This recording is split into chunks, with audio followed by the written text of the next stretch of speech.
नमस्कार, मैं हूं डॉक्टर सुभाष सी पांडे और आप देख रहे हैं एनवायरमेंट स्टोरी। क्या आपने कभी सोचा है कि दुनिया की महाशक्तियों के लिए भी ईरान को पूरी तरह जीतना इतना मुश्किल क्यों माना जा रहा है?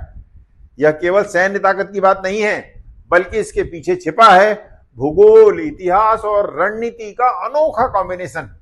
लगभग 16.5 लाख वर्ग किलोमीटर में फैला देश ईरान एरिया वाइज लगभग फ्रांस, जर्मनी और स्पेन को कुल मिला दें तो उसके बराबर बड़ा है। लेकिन असली रहस्य इसके आकार में नहीं, बल्कि इसकी प्राकृतिक किलेबंदी में है।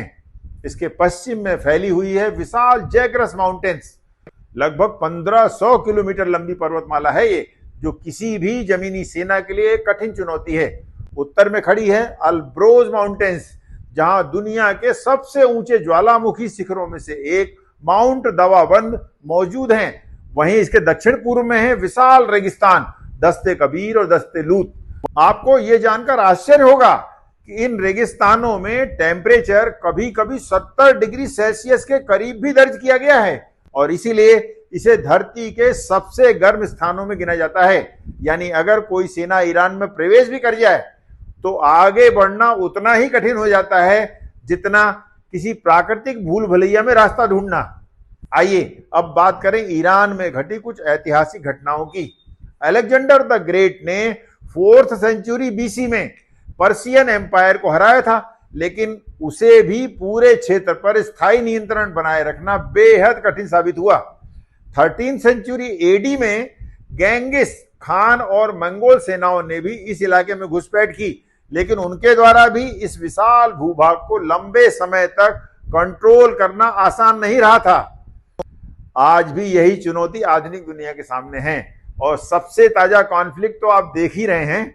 यूनाइटेड स्टेट्स और इजराइल मिलकर ईरान के परमाणु कार्यक्रम और क्षेत्रीय प्रभाव को लेकर आमने सामने हैं। भारी मिलिट्री ऑपरेशंस और मिसाइली हमले जारी हैं। पश्चिमी देशों की ओर से यह दावा भी किया जा रहा है कि अगर जरूरत पड़ी तो बड़ी सैन्य कार्रवाई भी की जा सकती है।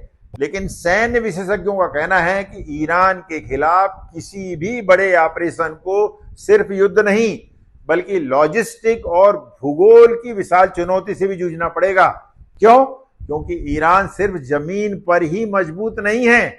एक बात और, दुनिया की ऊर्जा आपूर्ति का एक बड़ा हिस्सा गुजरता है स्ट्रेट ऑफ हॉर्मुज से। यह सकरा सामुद्रिक मार्ग वैश्विक तेल व्यापार का करीब 25% तक संभालता है।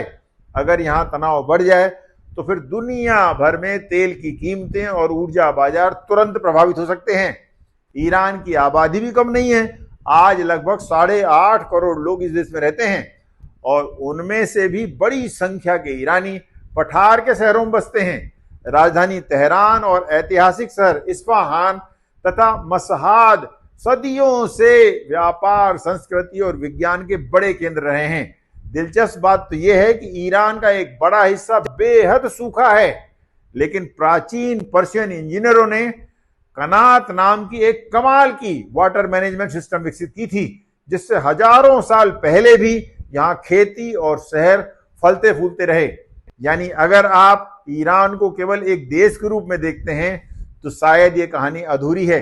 असल में यह एक भौगोलिक किला, ऊर्जा का चौराहा और 1000 साल पुरानी सभ्यता, तीनों का अनोखा संगम है। और यही वजह है कि जियो पॉलिटिकल एनालिस्ट अक्सर कहते हैं कि ईरान को समझना तो आसान है, लेकिन उसे पूरी तरह कंट्रोल करना लगभग नामुमकिन। इन स्पेशल जियोग्राफिकल सिचुएशंस के चलते क्या आपको भी लगता है कि दुनिया की किसी भी सुपर पावर के लिए ईरान को लंबे समय तक कंट्रोल किए रखना संभव होगा? आप अपनी राय कमेंट्स में जरूर दीजिएगा। धन्यवाद। जय हिंद।